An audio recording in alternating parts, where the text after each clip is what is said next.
ओमज्ञानतिमिरान्धस्य ज्ञानञ्जनशलाकया चक्षुरुन्मिलितमेन तस्मै श्रीगुरुवे नमः। श्रीचैतन्यमनोभीष्टं स्थापितं येन भूतले स्वयं रूपकदा मह्यं ददाति स्वपदान्तिकम्।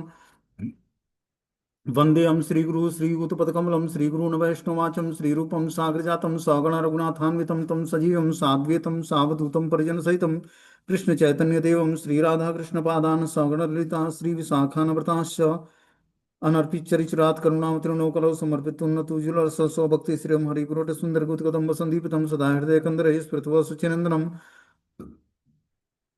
संसार दुःख जलदो पतितस्य कामा क्रोधादीन क्रम करे कवलीकृतस्य दुर्वासना निगडितस्य निराश्रयस्य चैतन्य चंद्रम देहि पदावलंबम चैतन्य चंद्रम हृदय कुंदम्बिकास्य मृद्यं विदेहि निज चिंतन भृंगरंगे किंचापराधित विद्युदोयं पादामृतं सदा पाय दुर्गतम माम आजानुलंबित भुजो कनकावदातो संकीर्तने कपितरो कमलायताक्षो विश्वम्बरो द्विवरो युगधर्मपालो वंदे जगत्प्रियकरो करुणावतारो नमस्ते काल सत्याय जगन्नाथाय सुताय च सौभृत्याय सपुत्राय सकलत्राय ते नमः।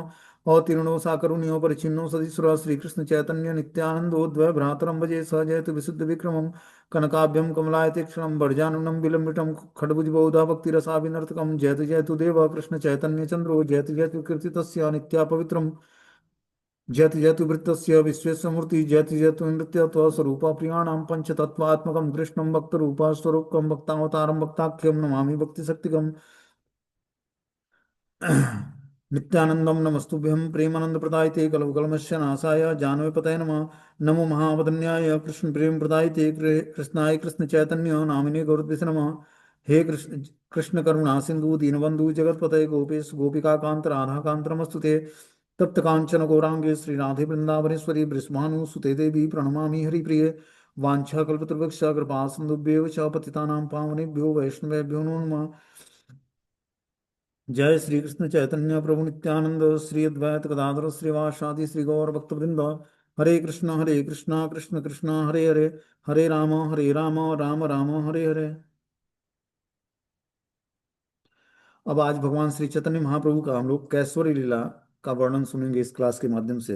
बोलते हैं यही तो कैश्वरी लीला सूत्र अनुबंध शिष्य गणे पढ़ा इला करीला आरंभ।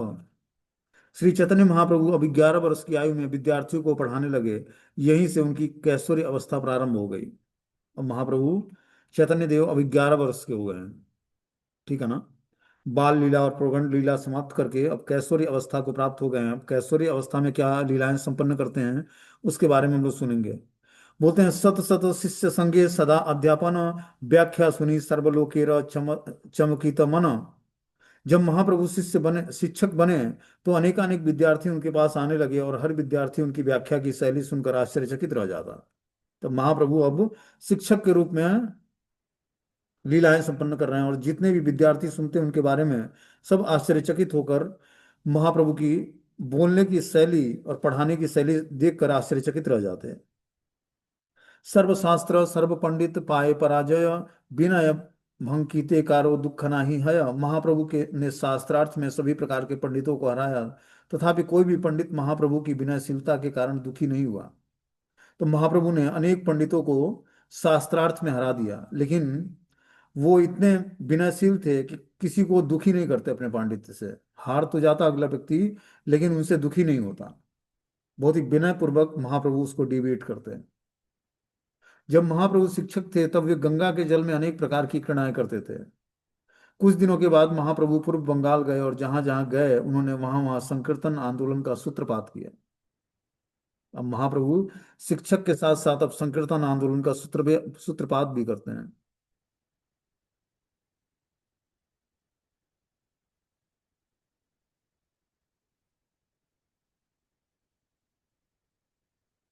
चैतन्य महाप्रभु की बौद्धिक शक्ति के प्रभाव से चकित होकर सैकड़ों विद्यार्थी उनके निर्देश में अध्ययन करने के लिए आने लगे। इतने प्रकांड वो विद्वान थे कि और बौद्धिक शक्ति इतनी प्रखर थी कि सैकड़ों विद्यार्थी उनके निर्देश में अध्ययन करने के लिए अब आने लगते हैं। पूर्वी बंगाल में तपन मिश्र नामक का एक ब्राह्मण था जो निश्चय नहीं कर पा रहा था कि जीवन का उद्देश्य क्या है, उसे किस तरह प्राप्त किया जाए। बहुशास्त्रीय बहुवाक्य चित्त भ्रम हय साध्य साधन श्रेष्ठ ना हय निश्चय। यदि कोई किताबी कीड़ा बनकर अनेक ग्रंथ और शास्त्रों को पढ़ता रहता है और अनेकानेक लोगों की टीकाओं पर उपदेश सुनता है तो उसके मन में संदेह उत्पन्न हो जाएगा। इस तरह मनुष्य जीवन का वास्तविक लक्ष्य निश्चित नहीं कर पाता है। कि अनेक शास्त्रों को पढ़ने से मन में जो है शंकाएं उत्पन्न होती हैं, या अनेक टीकाएं और उपदेश सुनने से क्या होता है, मन में संदेह उत्पन्न होता है। इस तरह मनुष्य अपने जीवन के वास्तविक लक्ष्य को निश्चित नहीं कर पाता है कि जीवन का वास्तविक लक्ष्य क्या है। इसीलिए हमें बस मात्र जो कृष्ण से संबंधित शास्त्र है, भगवत गीता और भागवतम, उसी को पढ़ना चाहिए, या चैतन्य भागवत, चैतन्य चरितमृत। बहुत सारे ग्रंथ पढ़ेंगे तो जो है कंफ्यूजन उत्पन्न होगा, और व्यक्ति जो है डिसाइड नहीं कर पाएगा कि किसको फॉलो करूं किसको ना करूं। इस प्रकार से मोहग्रस्त तपन मिश्र को स्वप्न में एक ब्राह्मण ने निर्देश दिया कि तुम निमाय पंडित के पास जाओ। उस ब्राह्मण ने कहा, चूंकि वे साक्षात ईश्वर हैं, अतः वे निसंदेह तुम्हारे सही दिशा निर्देश कर सकेंगे। स्वप्न देखने के बाद तपन मिश्र महाप्रभु के चरणों की शरण में आए, और उन्होंने महाप्रभु से स्वप्न का विस्तार से वर्णन किया। महाप्रभु ने संतुष्ट होकर उसे जीवन लक्ष्य और उसे प्राप्त करने की विधि के बारे में उपदेश दिया। उन्होंने उपदेश दिया कि सफलता की कुंजी भगवान के पवित्र नाम हरे कृष्ण मोहम्मद का कीर्तन करना है। कि और जो जीवन में सफलता चाहते हो तो कृष्ण नाम का कीर्तन करना शुरू करो।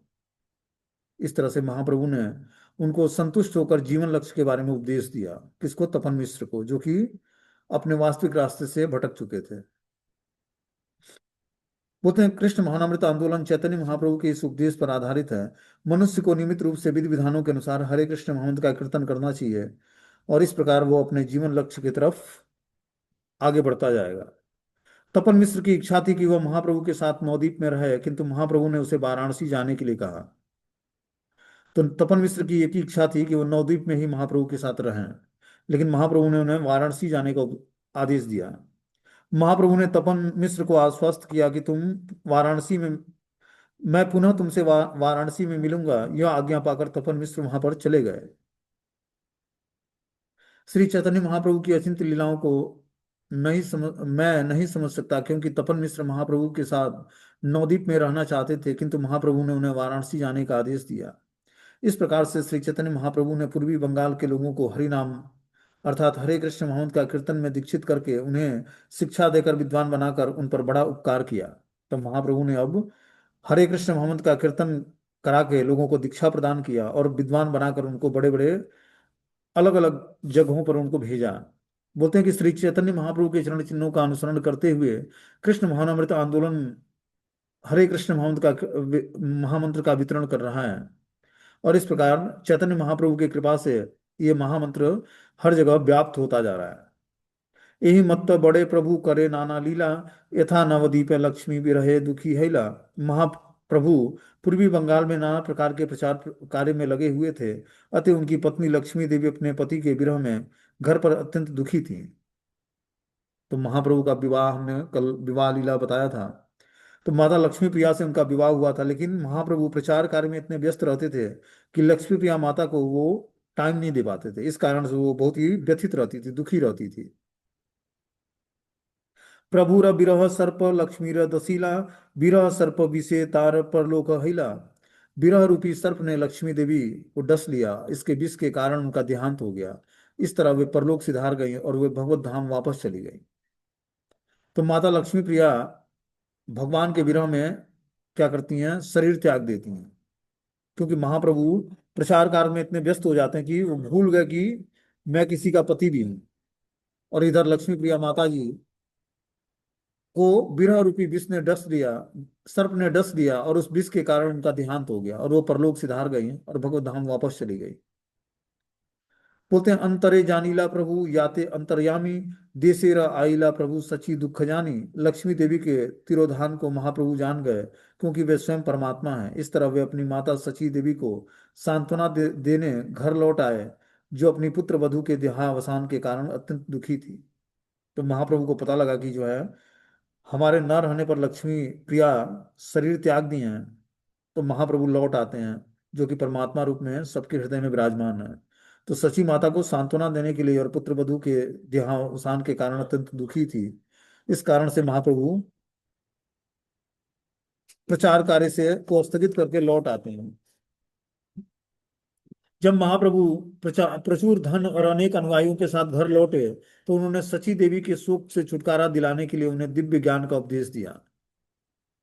तो महाप्रभु आके देखते हैं कि सची माता जो है शोक से व्याकुल है, तो उनको शोक से छुटकारा दिलाने के लिए दिव्य ज्ञान प्रदान करते हैं। पूर्वी बंगाल से लौट आने के बाद श्री चैतन्य महाप्रभु ने फिर से लोगों को पढ़ाना शुरू किया।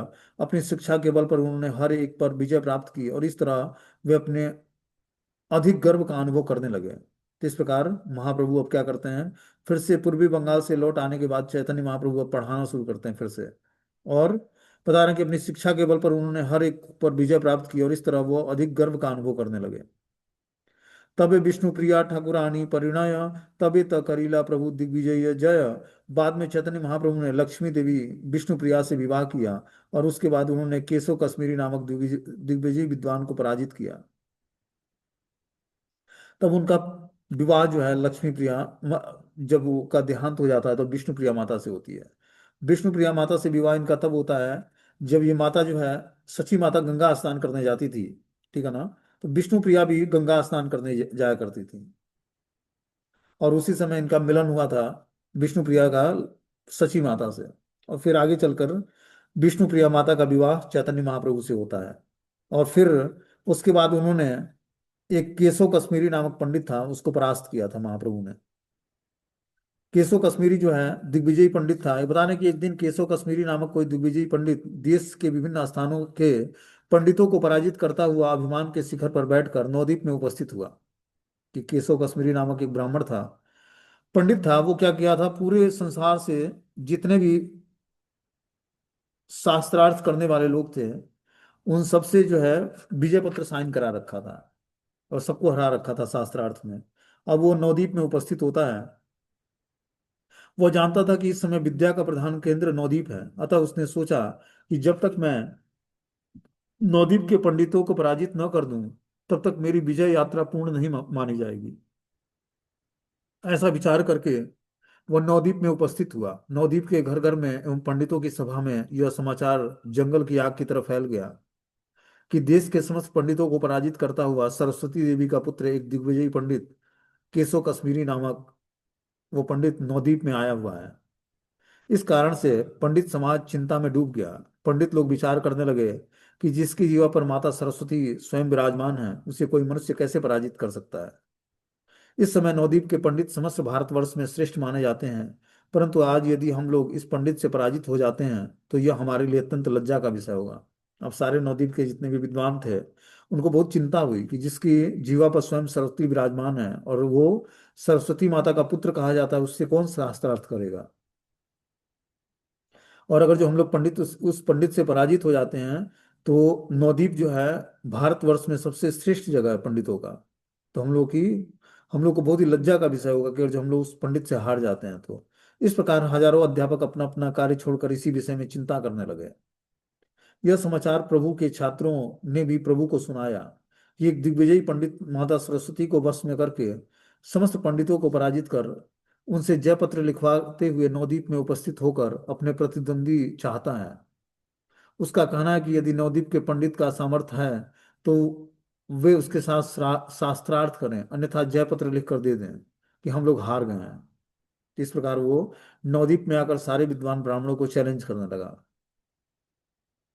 यह सुनकर श्री गौर सुंदर अपने छात्रों से बोले कि तुम लोग सावधानी पूर्वक सुनो। भगवान किसी का भी अहंकार सहन नहीं करते हैं। जिस जिस गुण के कारण कोई अहंकार करता है भगवान उसके उस गुण को नष्ट कर देते हैं। विद्या का फल अहंकार नहीं बल्कि विनम्रता है। जिस प्रकार वृक्ष में फल लगने से वृक्ष की टहनियां स्वयं झुक जाती हैं, उसी प्रकार गुणों के आने से व्यक्ति दीनहीन बन जाता है। यही पंडित का लक्षण है। ये जो पंडित होता है वो विनम्र होता है। विद्या विनय संपन्ने ब्राह्मणे गभीस्तिनि सुनीचो सुभागे च पंडिता समदर्शिना। कि जो है विद्या विनय से संपन्न होता है वही पंडित कहलाता है। परंतु यदि व्यक्ति ऐसा न होकर अहंकार में डूब जाए तो अवश्य ही भगवान उसके अहंकार को नष्ट कर देते हैं। जैसे रावण, नहुस, वेण, वाणासुर, नरकासुर ये सभी अत्यंत ही शक्तिशाली थे, परंतु जैसे ही इन्हें घमंड हुआ भगवान ने उन सबके घमंड को चूर्ण विचूर्ण कर दिया। इसी प्रकार भगवान इस दिग्विजयी पंडित के घमंड को भी अवश्य ही यहीं पर तुम्हारे सामने ही नष्ट कर देंगे। ऐसा कहकर प्रभु हंसते हंसते शिष्यों के साथ गंगा के तट पर उपस्थित होकर गंगा जी को प्रणाम कर स्वयं आचमन करके बैठ गए। उन्होंने अपने शिष्यों के साथ शास्त्र चर्चा आरंभ कर दी। अभी तक उन्होंने किसी को नहीं बताया कि वे किस प्रकार दिग्विजय पंडित के अभिमान को चूर्ण करेंगे। परंतु प्रभु मन ही मन विचार करने लगे कि इस पंडित को बहुत अभिमान हो गया है। उसके समान पंडित जगत में कोई नहीं है। अतः यदि मैं इसे सभा के मध्य में ही पराजित करूं तो यह उसके लिए मृत्यु तुल्य होगा। सभी लोग उसका अपमान करेंगे, जिससे जीते जी ही उसका मरण हो जाएगा। अतः मैं इस प्रकार उसके गर्भ को चूर्ण करूंगा, और सांप भी मर जाएगा और लाठी भी नहीं टूटेगी। अर्थात इसका घमंड भी चूर्ण हो जाएगा और उसे दुख भी नहीं होगा। प्रभु ऐसा विचार कर ही रहे थे कि उसी समय दिग्विजय पंडित स्वयं ही वहां पर उपस्थित हो जाता है। प्रभु के अपूर्व सौंदर्य और उनकी अलौकिक तेज को देखकर वो बहुत आकर्षित हुआ। उसने कुछ छात्रों से पूछा कि इनका नाम क्या है। शिष्यों ने उत्तर दिया कि इनका नाम निमाई पंडित है। यह सुनकर वह गंगा जी को प्रणाम कर प्रभु की सभा के बीच में उपस्थित हुआ। उन्हें देखकर प्रभु मंद मंद मुस्कुराते हुए एक आसन प्रदान करके बोले, महाशय जी, कृपया करके विराजिए। अब महाप्रभु ने उनको आसन प्रदान किया और बोला कि आप बैठ जाइए इस पर। वह गर्वपूर्वक आसन पर बैठ गया। बैठते ही उसने कुछ उपेक्षा पूर्वक प्रभु से पूछा, क्या तुम्हारा ही नाम निमाई पंडित है? क्या तुम व्याकरण शास्त्र पढ़ाते हो? तो इस तरह से महाप्रभु से वो पूछता है कि क्या तुम्हारा नाम निमाई पंडित है और तुम ही व्याकरण शास्त्र पढ़ाते हो? प्रभु ने बोला, मैं भला व्याकरण क्या पढ़ाऊंगा, थोड़ी सी चेष्टा करता हूँ। परंतु जो मैं पढ़ाता हूँ उसे न तो शिष्य लोग समझ पाते हैं, और न उन्हें मैं ही समझ पाता हूँ। कहाँ आप समस्त शास्त्रों में प्रवीण और कहाँ एक नया नया व्याकरण का छात्र। मैंने सुना है कि आपके पांडित्य के आगे बड़े बड़े पंडित नतमस्तक हो जाते हैं। यह सुनकर मेरी इच्छा भी हो रही है कि आपके मुख से कुछ सुनूं। अतः यदि आप कृपया पूर्वक गंगा जी की महिमा सुना दें तो मैं स्वयं को धन्य मानूंगा। इस तरह से महाप्रभु ने उनसे रिक्वेस्ट किया कि आप हमें गंगा जी की महिमा के बारे में कुछ सुनाइए, जिससे मैं अपने को धन्य मानूं। यह सुनकर उस पंडित ने गर्भ से वहीं पर 100 श्लोकों की रचना कर दी। उसके माध्यम से गंगा जी की महिमा का गान किया। तो 100 श्लोकों को तुरंत उसने सुना दिया, और गंगा जी की महिमा में, कि गंगा जी के महिमा का गुणगान करके उन्होंने उसने तुरंत 100 श्लोक सुना दिए महाप्रभु को। जिसे सुनकर प्रभु उसके पांडित्य की प्रशंसा करते हुए बोले कि आपके समान पंडित इस जगत में दूसरा नहीं है। आपकी कविता का अर्थ आप ही समझ सकते हैं, अथवा स्वयं माता सरस्वती ही समझ सकती है। अतः यदि आप अपने द्वारा कहे गए श्लोकों से मात्र एक श्लोक की व्याख्या सुना दें तो मैं अपने को धन्य समझूंगा। दिग्विजय ने पूछा कि तुम बताओ कि कौन से श्लोक की व्याख्या सुनाऊं। प्रभु ने उसके द्वारा कहे हुए 100 श्लोकों से बीच का एक श्लोक सुनाकर उसकी व्याख्या करने को कहा। वह श्लोक सुनकर पंडित के आश्चर्य का ठिकाना न रहा। वो बोला कि मैंने आंधी तूफान की भांति 100 श्लोक कहे हैं, उनमें से तुमने यह श्लोक कैसे याद हो गया है? प्रभु बोले, हे पंडित प्रवर, इसमें आश्चर्य क्या है? यदि आप सरस्वती देवी के वर से दिग्विजयी हो सकते हैं तो कोई उन्हीं की कृपा से श्रुतिधर भी तो हो सकता है। कि आप माता सरस्वती की कृपा से आप दिग्विजयी हुए हैं, ठीक है, तो कोई उनकी कृपा से श्रुतिधर भी तो हो सकता है। इस उत्तर से संतुष्ट होकर केशव कश्मीरी ने श्लोक का अर्थ सुना दिया। अर्थ सुनकर प्रभु बोले, कृपया पूर्वक इस श्लोक के गुण और दोषों का भी को भी बता दो। तो पंडित बोला, इस श्लोक में दोष तो हो ही नहीं सकता, इसमें गुण ही गुण है। प्रभु ने बोला, यद्यपि यह श्लोक सराहनीय है, परंतु यदि आप रुष्ट न हो तो मैं बता सकता हूँ कि अच्छी प्रकार से विचार करने पर स्पष्ट होता है कि इसमें कोई गुण और दोष दोनों ही नहीं है। तो पंडित ने बोला, निमाय पंडित ने,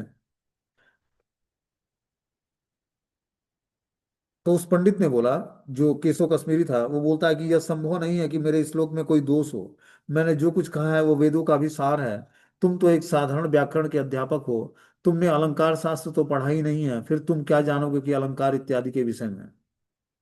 प्रभु ने बोला कि आप रुष्ट मत होइए, मैं एक साधारण सा व्याकरण का अध्यापक हूँ। इसलिए तो आपसे कह रहा हूँ कि आप ठीक प्रकार से मुझे समझा दीजिए।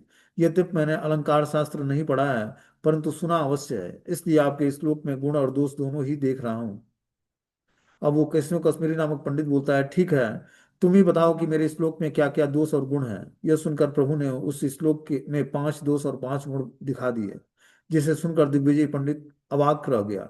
उसकी प्रतिभा धरी की धरी रह गई। वह कुछ बोलना चाहता था, परंतु उसके मुख से एक शब्द भी नहीं निकल पा रहा था। वह दुखी होकर मन ही मन विचार करने लगा कि एक साधारण से छात्र ने मुझे बुरी तरह से पराजित कर दिया है। ऐसा लगता है कि आज माता सरस्वती मुझ पर असंतुष्ट है। उन्हीं के प्रभाव से आज मेरी यह दुर्दशा हुई है। इसका कारण है कि जिस प्रकार इस निमाय पंडित ने मेरे श्लोक में गुण और दोष दिखाए हैं, उससे लगता है कि आज इसकी जीवा पर माता सरस्वती स्वयं विराजमान होकर बोल रही हैं। इस प्रकार बहुत विचार करने के बाद पंडित श्री गौर सुंदर से बोला कि हे निमाय पंडित, तुमने जिस प्रकार से मेरे इस श्लोक में गुण और दोष और गुण को दिखाया है, उससे मैं बहुत आश्चर्यचकित हूँ। अतः तुम मुझे बताओ कि जब तुमने अलंकार शास्त्र पढ़ा ही नहीं है, तब किस प्रकार तुमने इस श्लोक के में विद्यमान गुण और दोषों को जान लिया है। प्रभु उसके मन की बात को जानकर हंसते हुए बोले कि मैं शास्त्रों का अच्छा बुरा विचार नहीं जानता। मेरे मुख से सरस्वती जैसे बुलवाती है, मेरी जीवा वैसे ही बोलती है। यह सुनकर दिग्विजय पंडित ने निश्चय कर लिया कि आज अवश्य ही माता सरस्वती ने इस साधारण बालक के माध्यम से मुझे पराजित करा दिया है। वह घर जाकर माता सरस्वती की पूजा और मंत्र जाप करके सो गया। रात्रि में देवी ने उसे भाग्यवान पंडित को दर्शन दिया और बोला, पंडित, आज तुम्हारी जिससे पराजय हुई है वह साधारण मनुष्य नहीं है, अपितु अनंत कोटि ब्रह्मांडों के नाथ हैं। मैं उनके श्री चरण कमलों की दासी हूँ तथा उनके सम्मुख खड़े होने से मुझे लज्जा आती है। अर्थात महा माया जीवों को मोहित करती हैं। उसका यह कार्य भगवान को अरुचिकर होने के कारण वह स्वयं को दोषी मानकर लज्जा के कारण भगवान के सामने नहीं जा आ पाती। जिनकी माया से विमोहित होने के कारण अविद्याग्रस्त जीव मैं और मेरा का अभिमान करते हुए इस उस भगवान वासुदेव को नमस्कार करते हैं। अतः हे विप्र, जब भी तुम शास्त्रार्थ करते हो उस समय मैं तुम्हारी जिह्वा पर विराजमान होकर बोलती बोलती हूँ, परंतु अपने प्रभु के सामने मेरा वश नहीं चलता। मेरी तो बात ही क्या है, स्वयं भगवान अनंत देव भी अपने अनंत मुखों से प्रभु का गुणगान करते हैं। वेद जितना गुणगान करते हैं और ब्रह्मा शिव आदि जितने उपासना करते हैं, ऐसे अनंत देव भी उनके सामने मोहित हो जाते हैं। जिनकी इच्छा ही सृष्टि और प्रलय होती है, वे प्रभु ही इस कलयुग में ब्राह्मण के रूप में लीलाएं कर रहे हैं। मत्स्य कूर्म बराह आदि असंख्य अवतार हैं। उन सबके मूल के यही हैं। द्वापर युग में जिन्हें नंद नंदन नाम से जाना जाता था, वे ही अभी सच्चिनंदन गौर हरि के रूप में प्रकट हुए हैं। अतः हे विप्र, तुमने जो मेरी सेवा पूजा की है, मान पूजा प्रतिष्ठा आदि को प्राप्त करना उसका मुख्य फल नहीं है। उसका मुख्य फल तो यही है कि तुम अनंत कोटि ब्रह्मांड के नाथ का दर्शन कर सकोगे। अतः तुम शीघ्र जाकर उनके चरण कमलों का आश्रय ग्रहण करो। तुम इसे स्वप्न मात्र मत समझना। मैं तुम पर संतुष्ट हूं, इसलिए मैंने ये गोपनीय बात तुमसे कही है। परंतु सावधान, ये बातें किसी के सामने प्रकट मत करना, अन्यथा तुम्हारी मृत्यु हो जाएगी। ऐसा कहकर देवी अंतर ध्यान हो जाती हैं। प्रातः काल उठते ही वह भाग्यशाली पंडित प्रभु के निकट गया और प्रभु का दर्शन करते हुए उसने साष्टांग दंडवत प्रणाम किया। और प्रभु भी उसे प्रेम पूर्वक उठाकर आलिंगन करते हुए कहा कि हे पंडित वर, यह आप क्या कर रहे हैं। तो विप्र ने बोला कि मैं आपकी कृपा दृष्टि चाहता हूँ। प्रभु ने बोला कि आप एक दिग्विजयी पंडित होकर भी ऐसी बातें कर रहे हैं, मुझे लज्जित क्यों कर रहे हैं।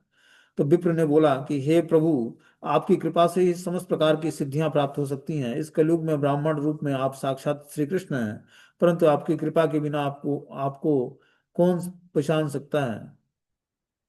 कल आपके सामने एक जब भी मेरी जीवा स्तब्ध होगी, तभी मुझे संदेह हो गया है कि आप साधारण मनुष्य नहीं हैं। 3 बार में आपने पराजित हुआ, परंतु फिर भी आपने अपनी मीठी मीठी बातों से मेरा सम्मान किया है, जो एक साधारण व्यक्ति के लिए असंभव है। अतः मुझे पूर्ण विश्वास हो गया कि आप साक्षात श्री कृष्ण हैं और मेरे कोटि कोटि जन्मों के पुण्य का फल है कि मैंने आज नवदीप में आया और मैंने आपका दर्शन किया है। मैं अज्ञा से अंधा होकर अभिमान में चूर होकर सर्वत्र सबको पराजित कर रहा था। मैं प्रतिष्ठा प्राप्त करने में ही लगा हुआ था और इसी को अपने जीवन का उद्देश्य मान बैठा था। परंतु आज आपकी कृपा से मेरे नेत्र खुल गए हैं। लाभ, पूजा, प्रतिष्ठा, धन संपत्ति, ये सारी सभी वस्तुएं इसी जगत में रह जाती हैं। इससे आत्मा का लेश मात्र भी कल्याण संभव नहीं है। अतः हे प्रभु, आप मुझे उपदेश प्रदान करें जिससे कि मेरा हृदय की समस्त प्रकार की दुर्वासनाएं नष्ट हो जाएं और निष्कपट हृदय से आपकी सेवा कर सकूं। तो इस तरह से वो केशव कश्मीरी नामक ब्राह्मण जो है, महाप्रभु से जब डिवीट हो जाता है तो उनकी शरण ग्रहण करना चाहता है। दाने पंडित की दीनता को देखकर प्रभु प्रसन्न होकर हंसते हंसते बोले, विप्र, आप धन्य हो, सरस्वती आपकी जीवा पर विराजमान रहती है। परंतु दिग्विजय दिग्विजय करना विद्या का कार्य नहीं है, बल्कि ईश्वर का भजन करना ही विद्या का कार्य है। आप जरा विचार तो कीजिए कि पूर्व पूर्व महाजनों ने सम्मान पूर्वक धन संपत्ति पुत्र परिवार सब कुछ परित्याग कर एकांत में भगवान से के मंदिर में भजन किया करते हैं। इसलिए आप भी एक अत्यंत अनित्य संसार को त्याग करके जब आप शरीर में से संसार को त्याग कर जब तक शरीर में प्राण है भगवान की सेवा करे। ऐसा कहकर प्रभु ने आनंद पूर्वक उसे गले में से लगाया। अब वह दाम्भिक दिग्विजय पंडित नहीं रहा, अपितु तृण से सुनित एक दिव्यहीन वैष्णव हो गया। तो इस प्रकार महाप्रभु ने उस पर कृपा किया और उसको गले लगाया। और गले लगाते ही उसके अंदर शक्ति का संचार करके महाप्रभु ने उसको भगवान अपना भक्त बना लिया। और इस प्रकार दाम्भिक दिग्विजय पंडित तृण से भी अधिक विनम्र हो गए और फिर वैष्णव सभा में उपस्थित होते हैं। आगे जो है महाप्रभु एक ज्योतिषी पर कृपा करते हैं। बोलते हैं, अपना अध्ययन पूरा कर लेने के पश्चात प्रभु ने जब अपने बच्चों को व्याकरण पढ़ाना आरंभ कर दिया था तो भ्रमण करते हुए एक दिन वे ज्योतिष के घर पहुंच गए। प्रभु के दिव्य स्वरूप का दर्शन कर उससे संभ्रम पूर्वक प्रभु को प्रणाम किया। प्रभु बोले, मैंने सुना है कि आप अच्छे ज्योतिष हैं, अतः मेरा हाथ देकर बताइए कि मुझे पिछले जन्म में कौन था। प्रभु की बात सुनकर ज्योतिष गोपाल मंत्र जपते जपते मन ही मन चिंता करने लगा। कुछ क्षण पश्चात उसने देखा कि कारागार में रात्रि के समय माता पिता के सामने शंख चक्र गदा पद्म लिए भगवान स्वयं खड़े हैं तथा वे दोनों उनकी सत्व स्तुति कर रहे हैं। अगले ही क्षण ऐसा पिता वासुदेव पुत्र को गोकुल पहुंचाने जा रहे हैं। फिर उनसे प्रभु के द्विभुजधारी शिशु स्वरूप का दर्शन किया। उस समय उसने श्रीअंग पर एक भी वस्त्र नहीं था। उनकी कमर में किंकड़ी बंधी हुई थी। उनके एक हाथ में मक्खन था और दूसरे हाथ से वे खा रहे थे।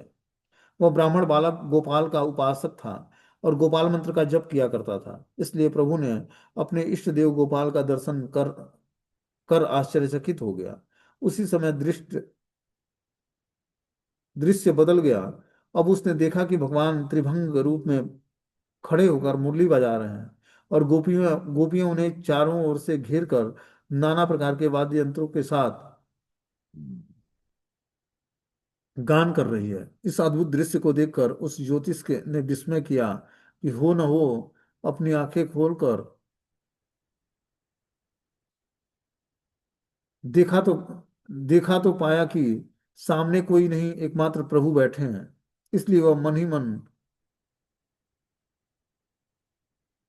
अपने इष्ट देव गोपाल से प्रार्थना करने लगा कि हे प्रभु, यह ब्राह्मण कौन है, कृपया करके आप मुझे बताइए। जैसे ही उसने आंख बंद करके यह प्रार्थना किया उसी क्षण उसने हाथ में धनुष बाण लिए हुए रामचंद्र जी को देखा। उस समय उसे प्रभु ने कभी प्रलयकालीन जल में अपने दांत को पृथ्वी पर धारण करते हुए भगवान वराह देव का दर्शन दिया। महाराज के दरबार में एक छोटे से ब्रह्मचारी के रूप में भगवान वामन देव का दर्शन किया। कभी प्रलयकालीन जल में मत्स्य अवतार का दर्शन किया। कभी हल मूसलधारी भगवान बलराम जी का दर्शन किया। परंतु भगवान की महिमा से मोहित होने के कारण वो ब्राह्मण प्रभु को पहचान नहीं पाया। वो मन ही मन विचार करने लगा कि यह ब्राह्मण अवश्य ही कोई मंत्रविद है अथवा कोई देवता है जो मेरी परीक्षा लेने आया हुआ है। वैसे तेज किसी साधारण व्यक्ति के अंदर के शरीर से निकलता नहीं है।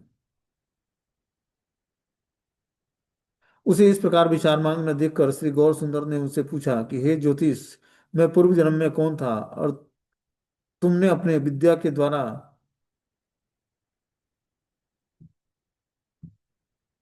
देखा उसे स्पष्ट रूप से कहो। ज्योतिष बोला कि हे ब्राह्मण, कभी आप अभी आप जाइए। आज संध्या के समय मैं अच्छी प्रकार से मंत्र जप करके देखूंगा, तब बताऊंगा कि बहुत अच्छा। कहकर श्री गौर सुंदर हंसते हुए वहां से चल चल पड़े। तो इस प्रकार जो है बता रहे हैं कि गौर सुंदर ने उनसे पूछा कि हे ज्योतिष, मैं पूर्व जन्म में कौन था, और तुमने अपने विद्या के द्वारा जो देखा है उसे स्पष्ट रूप से बताओ। ज्योतिष बोला कि हे ब्राह्मण, अभी आप जाइए। आज संध्या के समय मैं अच्छे प्रकार से मंत्र जाप करके देखूंगा और तब मैं बताऊंगा। बहुत अच्छा कहकर श्री गौर सुंदर हंसते हुए वहां से चल पड़ते हैं। इस प्रकार महाप्रभु ने उस ज्योतिष पर कृपा किया, ज्योतिषी पर। ठीक है ना। हरे कृष्णा। अब आगे की लीलाएं जो है भगवान की, वो कल पढ़ी जाएंगी।